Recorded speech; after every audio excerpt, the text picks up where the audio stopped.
ব্যাংকে রাখা আপনার টাকার মূল্য কি কমছে? আপনি, আমি, আমরা কম-বেশি সবাই ব্যাংকে টাকা জমা রাখতেই নিরাপদ এবং স্বাচ্ছন্দ্য বোধ করি।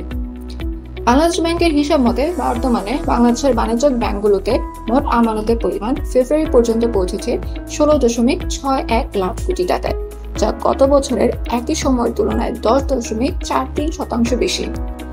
আর বর্তমানে ব্যাংকে আমানত রাখা অ্যাকাউন্টের সংখ্যা 15.35 কোটি। ব্যাংকে আমানত বাড়ার প্রভাব পড়েছে মানুষের হাতে থাকা টাকায়ও। কেন্দ্রীয় ব্যাংকের তথ্য অনুযায়ী ফেব্রুয়ারি মাস শেষে দেশের মানুষের হাতে নগদ টাকার পরিমাণ ছিল প্রায় 2.58 লাখ কোটি টাকা, যা জানুয়ারি মাসের তুলনায় কিছুটা কম। এই হিসাব পরিষ্কারভাবে ইঙ্গিত করছে মানুষের হাতে থাকা নগদ টাকা ফিরে আসছে ব্যাংকিং চ্যানেলে, যে কারণে বৃদ্ধি পাচ্ছে আমানতের পরিমাণ। কিন্তু কেমন হবে যদি আপনি জানেন ব্যাংকে রাখা আপনার টাকার মান দিন দিন কমছে, অর্থাৎ ব্যাংকে টাকা জমা রেখে একরকম আর্থিক ক্ষতির শিকার হচ্ছেন আপনি। বাংলাদেশের গবেষণা প্রতিষ্ঠান সেন্টার ফর পলিসি ডায়ালগের সিপিডি গবেষণা থেকে ঠিক এরকমই তথ্য জানা গিয়েছে। সম্প্রতি ব্যাংকিং খাত নিয়ে এক গবেষণায় সিপিডি দেখিয়েছে গত 4 বছরে দেশে মূল্যস্ফীতি যেভাবে বেড়েছে সেই তুলনায় ব্যাংক আমানতের সুদ হার বাড়েনি। ফলে ব্যাংকে টাকা রেখে মানুষ যে মুনাফা পেয়েছে তা মূল্যস্ফীতির চেয়ে কম। এতে ব্যাংকে টাকা জমা রেখে উল্টো আর্থিক ক্ষতির শিকার হয়েছে মানুষ। সিপিডির মতে 2020 সালের এপ্রিল থেকে গত 4 বছর ধরেই ব্যাংকে টাকা রেখে ক্ষতির সম্মুখীন হচ্ছে মানুষ। সিপিডির হিসেবে ব্যাংকে আমানত রেখে সর্বশেষ সত্যিকার বা প্রকৃত মুনাফা পাওয়া গেছে 2020 সালের ফেব্রুয়ারি মাসে। সিপিডির হিসাবে দেখা যাচ্ছে 2020 সালের ফেব্রুয়ারি মাসে ব্যাংকে আমানতের প্রকৃত সুদ হার ছিল 0.1%। মার্চে এটা শূন্যের কোঠায় নামার পর 2024 সালের ফেব্রুয়ারি মাস পর্যন্ত প্রকৃত সুদ হার ছিল ঋণাত্মক। এখন আসুন একটু দেখে নেওয়া যাক প্রকৃত সুদ হার ব্যাপারটা কি এবং কিভাবে এর হিসাব হয়।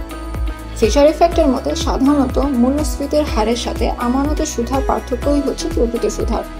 অতএব প্রকৃত সুদ হার মূল্যস্ফীতি বৃদ্ধির সাথে সাথে হ্রাস পায়, যদি না আমানতের সুদ হার মূল্যস্ফীতির মতো একই হারে বৃদ্ধি পায়। মূল্যস্ফীতির হারের চাইতে আমানতের সুদ হার বেশি হলে প্রকৃত সুদ হার হবে ধনাত্মক বা পজিটিভ।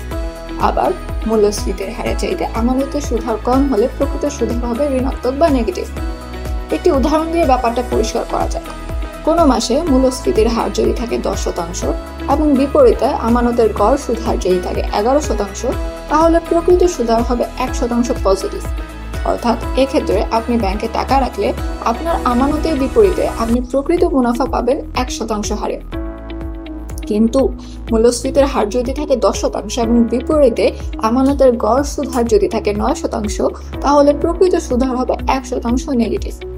অর্থাৎ এক্ষেত্রে আপনি ব্যাংকে টাকা রাখলে টাকার প্রকৃত মান কমতে থাকবে 1% হারে। অর্থাৎ কাগজে কলমে আপনি মুনাফা পেলেও উচ্চ মূল্যস্ফীতির কারণে আপনার টাকার মূল্য আসলে কমতে থাকবে। আবার মূল্যস্ফীতির হার যদি থাকে 10% এবং বিপরীতে আমানতের গড় সুদ হার যদি থাকে 10%, তাহলে প্রকৃত সুদ হার হবে 0%। অর্থাৎ এক্ষেত্রে আপনি ব্যাংকে টাকা রাখলে আপনার টাকার প্রকৃত মান একই থাকবে, বাড়বেও না কমবেও না। গত 2020 সালের এপ্রিল মাস থেকে সব ধরনের ঋণের সুদ 9% নির্দিষ্ট করে দেয় বাংলাদেশ ব্যাংক। এর ফলে ব্যাংকগুলোতেও আমানতের সুদ হার সর্বনিম্ন 2% পর্যন্ত নামিয়ে আনে। কিন্তু মূল্যস্ফীতির হার বেড়ে যাওয়ার পরিপ্রেক্ষিতে 2021 সালের আগস্টে মূল্যস্ফীতির সঙ্গে সমন্বয় করে মেয়াদি আমানতের সুদ হার নির্ধারণ করে দেয় বাংলাদেশ ব্যাংক। তখন বলা হয় আমানতের সুদ হার মূল্যস্ফীতির চেয়ে কম হবে না, কিন্তু অনেক ব্যাংকই আমানতের সুদ হার খুব একটা বাড়ায়নি। এর মধ্যে 2022 সালের আগস্ট ও 2023 সালের মে মাসে তার সর্বোচ্চ ঋণাত্মক 5.5% নেমে এসেছিল। এরপর মূল্যস্ফীতির হারের সঙ্গে তা ওঠানামা করছে, তবে সবসময় তা ঋণাত্মক ছিল। সর্বশেষ 2024 সালের ফেব্রুয়ারি মাসে তা ছিল ঋণাত্মক 4.7%। মূল্যস্ফীতি আরো বাড়তে থাকলে 2023 সালের জুলাইয়ে 9% সুদ থেকে সরে আসে কেন্দ্রীয় ব্যাংক। তখন সুদ হার নির্ধারণের জন্য ট্রেজারি বিলের ওপর সুদের উপর ভিত্তি করে স্মার্ট পদ্ধতি চালু করে বাংলাদেশ ব্যাংক। ফলে সুদ হার উঠে যায় প্রায় 13%। তবে চলতি মাসের শুরুতে ওই স্মার্ট পদ্ধতি বাতিল করে ঋণের সুদ হার বাজার ভিত্তিক করেছে বাংলাদেশ ব্যাংক। ফলে ব্যাংক ঋণের সুদ হার বাড়ছে। কোনো কোনো ব্যাংকে ঋণের সুদের হার 13% ছাড়িয়ে গেছে। এর প্রভাবে ব্যাংকগুলো আমানতের সুদ হারও বাড়াতে শুরু করছে। ফলে আমানতের সুদ হার বেড়ে 10% ছাড়িয়েছে। বিশেষ করে খারাপ অবস্থায় থাকা কিছু ব্যাংক আমানত টানতে গ্রাহকদের 12% পর্যন্ত চড়া সুদহার দিচ্ছে। বেশ কয়েকটি বেসরকারি ব্যাংক এখন 5.5 বছরে দ্বিগুণ টাকা ফেরত দেওয়ার প্রতিশ্রুতি দিয়ে আমানত নিচ্ছে। ব্যাংকগুলো এ ধরনের আমানতের সুদ দিচ্ছে 13.40% পর্যন্ত। 1 বছরে স্থায়ী আমানতে একটি ব্যাংক 11% পর্যন্ত সুদ দিচ্ছে, আরেকটি ব্যাংক 6 বছরের জন্য টাকা জমা রাখলে 12.25% সুদ দিচ্ছে। আমানতে একই বা কাছাকাছি সুদ দিচ্ছে আরও বেশ কিছু ব্যাংক। বাংলাদেশ ব্যাংকের তথ্যে দেখা যাচ্ছে সঞ্চয়পত্রের চেয়ে বেশি সুদ এখন ব্যাংকে। স্থায়ী আমানতে 4.40% পর্যন্ত সুদ দিচ্ছে কোনো কোনো ব্যাংক, অথচ সঞ্চয়পত্রের সর্বোচ্চ 11.76% মুনাফা পাওয়া যায়। এর ফলে অনেক আমানতকারী আবার ব্যাংকে ফিরতে শুরু করেছেন, কারণ আমানতের উপর সুদের হার এখন আগের তুলনায় বেশি।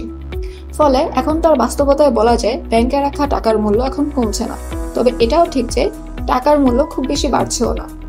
কারণ এই বছরের এপ্রিলে গড় মূল্যস্ফীতির হার ছিল 9.74%, যা গত বছর ধরেই 9%-এর উপর। তবে অর্থনীতিবিদদের মতে প্রকৃত মূল্যস্ফীতি এর চাইতে বেশি, যা উঠে আসছে না হিসাবে। এমন অবস্থায় 9.74% মূল্যস্ফীতির বিপরীতে আমানতের গড় সুদহার 10% হলেও বাস্তব অবস্থা হচ্ছে সকল ব্যাংক এই হারে আমানতের সুদহার দিচ্ছে না। কিছু কিছু ব্যাংক বা আর্থিক প্রতিষ্ঠান 14% পর্যন্ত সুদের হার দিলেও ভালো ব্যাংকগুলো অতটা সুদ দিচ্ছে না আমানতের উপর। উদাহরণস্বরূপ, সম্প্রতি আমানতের রেকর্ড গড়া ব্র্যাক ব্যাংক আমানতের উপর সুদহার দিচ্ছে মাত্র 8%। ফলে আমানতের উপর পাওয়া সুদের হার এখনো মূল্যস্ফীতির সমান কিংবা ক্ষেত্র বিশেষে তার চাইতে কম। বর্তমান মূল্যস্ফীতি এবং আমানতের উপর সুদ হার বিবেচনা করেই বলা যায় ব্যাংকে রাখা আপনার টাকার মূল্য কমছে প্রতি বছর। তবে ব্যাংক ও আর্থিক প্রতিষ্ঠানগুলো এখন যে সুদ দিচ্ছে তাতে এখনই ব্যাংকে টাকা রাখার উপযুক্ত সময় বলে মনে করছেন খাত সংশ্লিষ্ট ব্যক্তিরা, কারণ পরে এতে সুদ নাও মিলতে পারে। তবে আমানতকারী হিসেবে একটা বিষয় আপনার বিবেচনা রাখার প্রয়োজন। সাধারণত যেই ব্যাংক বা আর্থিক প্রতিষ্ঠান যত দুর্বল, তার আমানতের উপর সুদ তত বেশি। ফলে সুদ বেশি দেখে টাকা রাখবেন নাকি ব্যাংক ও আর্থিক প্রতিষ্ঠানের আর্থিক ভিত্তি ও ভাবমূর্তি দেখে টাকা রাখবেন, সেই বিবেচনা করে আপনার সিদ্ধান্ত নেওয়া উচিত কোন ব্যাংক বা আর্থিক প্রতিষ্ঠানে আপনি আপনার মূল্যবান আমানত জমা রাখবেন।